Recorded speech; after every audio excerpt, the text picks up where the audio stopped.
Hi, everyone, and welcome to Rupert and Shradha talking about our passion topic, unpacking organizations. Unpacking Organizations, the Practitioners Podcast. Sponsored by Orgvue. See tomorrow's business, today. Hi, Shradha, how are you doing? I'm doing great. Hi, Rupert. Great to see you. So, we were chatting earlier about people going through big transformation where you have an as is and you build a baseline, then you go through and you define your to be, and you go through this big transformation, this big change, this big shock.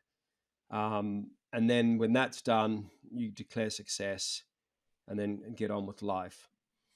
And we've talked a lot about how, in doing this, once you finish and you've got the 2B and you declare success, a year or two later, all the costs, all the changes, all the improvements are sort of undone.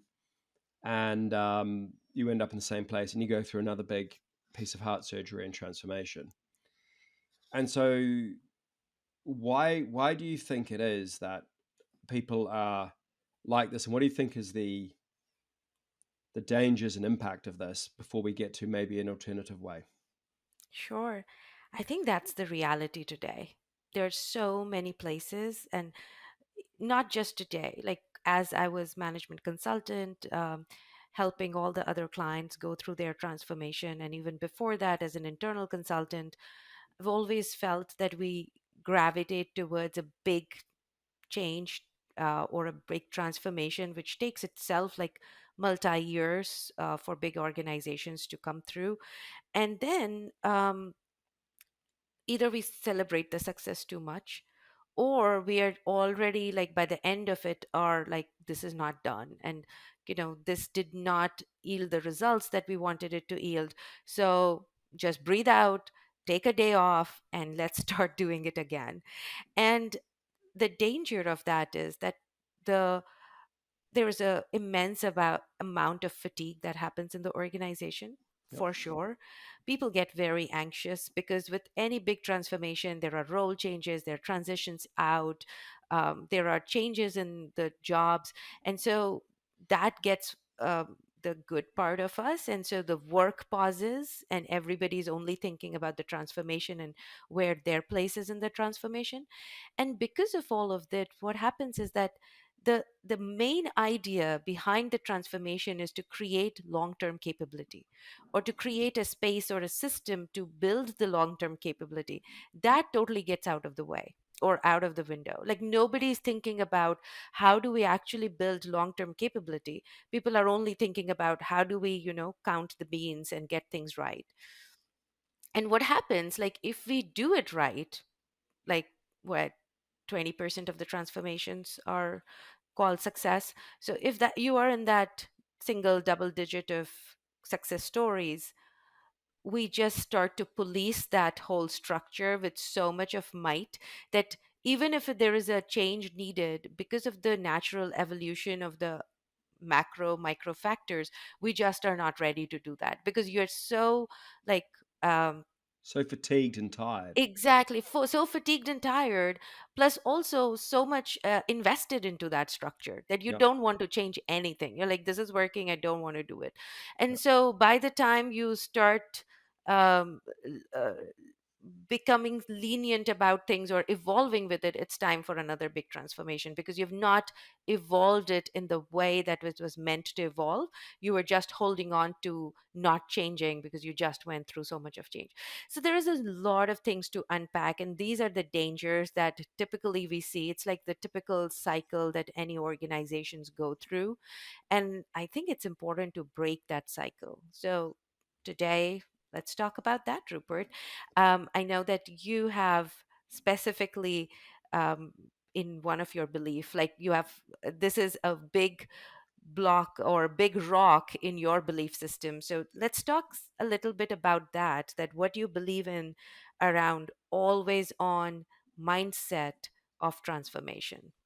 Yeah, no, thank you. And it's my third belief, and it's really the world is constantly changing, and change is always there. There's always great opportunities to take advantage of, there's always challenges that we have to react to and deal with, or and so the idea that we live in this world where it's a cycle and it's kind of a as is, understand the as is, which is for a lot of organizations very time consuming and expensive, then design the to be based on our change criteria and what we're trying to achieve, and then do that, and then the exhaustion and the fatigue and the disruption, and then for that only to repeat.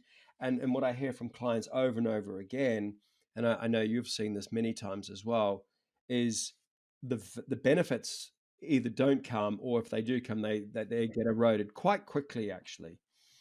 And so the third belief is it's ongoing, and we can use different labels. It's continuous transformation, continuous change, um, always on, and therefore you need a capability to be always on. And that first capability is having a baseline that's always up to date. The data is always there, so when you're needing to make the changes, which are continuous, you can do that with relatively little pain. And I think the other thing is positioning this as a positive thing rather than a negative thing. I think the word transformation is a euphemism, is quite a negative word. A little bit like right sizing, which we'll talk about in another podcast, is really a euphemism for downsizing and restructure. And even org design is really regarded negatively because it's org design, you mean riffing and cutting. And so I think there's a hearts and mind piece here, which is no, we're constantly making things better. We can react to the opportunities. And I think there's also understanding a strategy evolves as well. And because there are always lots of new opportunities, it's not a static thing. And there's a little bit of a misunderstanding that our strategy is long term and tactics is short term. And if you read the work, say, of Richard Rummold, he talks about designing a strategy, and the strategy is constantly evolving because the key crux, the key challenge you're facing is evolving as well. And so the world is dynamic, business is dynamic, and therefore the strategy is dynamic, and therefore the org design capability, the transformation capability, has to be dynamic. No, I mean, I just wanted to take a pause because you had mentioned so many good things. So I wanted to just um, pause and hone on it further for our listeners. So, couple of things that I really picked on it is that first, it is a positive thing. Always on transformation is connoted with fatigue and not a good thing for the organization because the organization's culture gets eroded, people get fatigued. But if we start to think about transformation in small chunks and as a continuous improvement rather than big disruptions in heart and brain surgeries, that's when it starts to become a positive connotation. And that's when people get excited about it because they see growth, they see meaning, they see understanding of doing that. So that was helpful. The other is about having a baseline. If your data is always um, not correct, then it's GIGO, like garbage in, garbage out. So you really don't know what you are actually transforming towards. The from to statements also don't make any meaning because your baseline is not right. So that was a big takeaway for me. And the final thing I would say is that maybe these transformations, which were like 5 to 7 year cycles, would have worked in 2 decades back, where our business cycles were a little bit slower. But now, in the last 5 years, we have seen so much that people actually, a generation takes like almost a generation to see. But we have seen those cycles move so fast that, to your point, it really resonated with me that we had to evolve with our strategy. There was a great resignation, and then there was a recession, and then there was everything was happening in 6 to 8 months, and all the strategy had to be evolved based on that. So we cannot think about 5, 10 horizons anymore. So I just wanted to highlight all the good points you just mentioned. It resonated a lot with me. Thanks, Shradha. And so then it's really a context for how. So this keeping the baseline up to date. Hmm. how do you track the benefits of what you're trying to achieve if your baseline isn't up to date and the data is not always on either? So if you don't have the data up to date, then you Right. can't track the value anyway. So it's kind of a double whammy. You can track, and if you're tracking, then you can see what's working and what's not working. So again, that's the feedback loop for improvement. And I do think there's a metaphor here with the concept of lean and how Toyota evolved. And so what Toyota was doing, I guess, in the 80s was this constant improvement process of reviewing what's working, what's not, and quick iterations. And that's how high performing organizations also operate. So if you look at in sport, there's a lot said for these high performing teams, and they're always eking out the 1%, the 1%. I mean, there's so much written about this. British cycling is a really good example of that. And so that's that constant feedback loop, which is similar to the lean principle. So always on, and a lot of these words are buzzwords over lean was a buzzword 5, 6 years ago. Certain consulting firms were hiring people from Toyota and investing in the Lean Institute, and but the underlying principle is still a very good principle, which is you know plan, do, review. You plan to do something, you do it, and you say what was the impact of that, and you iterate.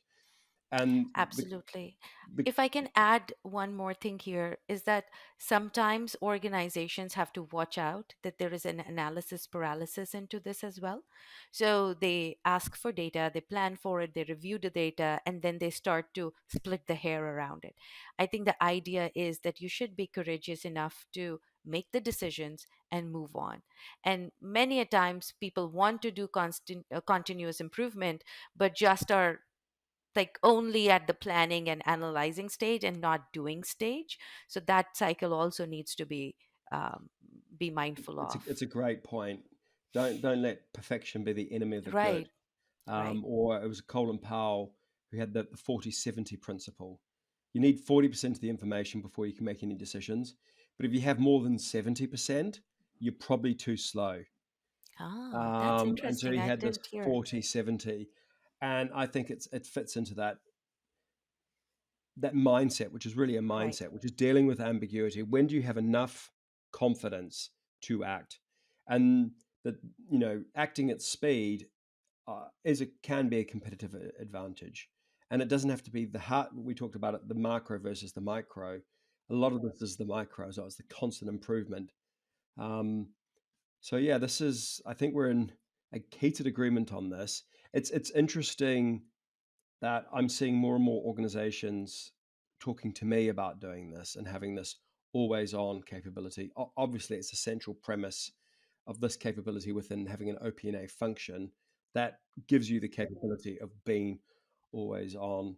Um, I think the points you were making at the beginning, if we move to our key takeaways, I think it's thinking about it from the employee, the people perspective of the challenge and the fatigue and the level of cynicism that people generate, which is here we go again. And, people constantly use the metaphor changing chairs on the Titanic and what have you.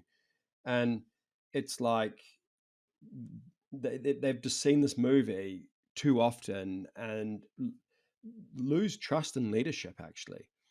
And I saw a statistic at a conference I was at that I've forgotten the source of it. But 28%, only 28% of people who work are actually happy with the work they do in their jobs and are engaged. And Isn't that very sad to hear? it's so sad. And I wonder how much of this constant big disruptive transformation, how much of a lever that is in making people so unhappy at work because you things are just being thrown up in the air. Absolutely. So let me ask you this question, Rupert, and maybe this is a topic for a different podcast. Who is responsible for that continuous improvement? But fundamentally, Mm-hmm. the CEO. Hmm. Fundamentally, the CEO is responsible and it goes through the entire management team. The CEO is responsible for developing the strategy, obviously with the team, and the board has to approve that. But that's on the plate of the CEO. And the next thing that this and by the way, that this is not these are not my words. McKinsey, a few of the McKinsey consultants wrote an excellent book called CEO Excellence, and it outlines the 6 responsibilities of the CEO. Number one, setting the strategy. Number two, org alignment, and within org alignment was organization design. And so organization design and that is the second responsibility of the CEO. I see it as the responsibility of the HR function to give the capability to help the leadership to do this. And therefore, I'm constantly surprised, and maybe on another podcast we should talk about what is the objectives of the HR function vis-a-vis and the priorities of HR, because all too often I think the priorities of HR don't align with the priorities of the business or the what the leadership team and at the end of the day the CEO needs. So Shradha, do you agree that at the end of the day it's the responsibility of the CEO? Absolutely. I think if this is not driven from top down, it does not drive that mindset at all. It's about mindset first and then the transformation, and it has to come from the top. It cannot ever be bottoms up. I also feel fully in agreement that it has to be a responsibility for HR, of HR. But I also feel that there should be a collective responsibility of the executive leadership team. Because what happens if the CEO and the HR is on aligned, there could be still misalignments in the executive leadership team that does not drive it to the place it should be. So it's a proper way of cascading it down and having a really strong alignment from CEO to the next level and the next level and below. So definitely, I feel that it's not just alignment on the approach and the process, but it's in the alignment of the mindset that this is what we need to do and what does it look like for us. And this also then leaves us to another topic, which is about how capable is our leaders now in today's world to lead in this always on transformation. It's a tough landscape to lead these days, and not everybody has that ambidexterity to be able to leaning in but also being strategic about it, knowing the weeds but also understanding to see the big picture. So I think it opens up a lot of discussion points, but if it is not driven from the CEO, it just doesn't go anywhere. So what's your big takeaway from this session? I think the biggest takeaway that I would like to ask is always on transformation is not negative thing until you make it so big, hairy and scary stuff that people don't want to talk about it or do anything with it.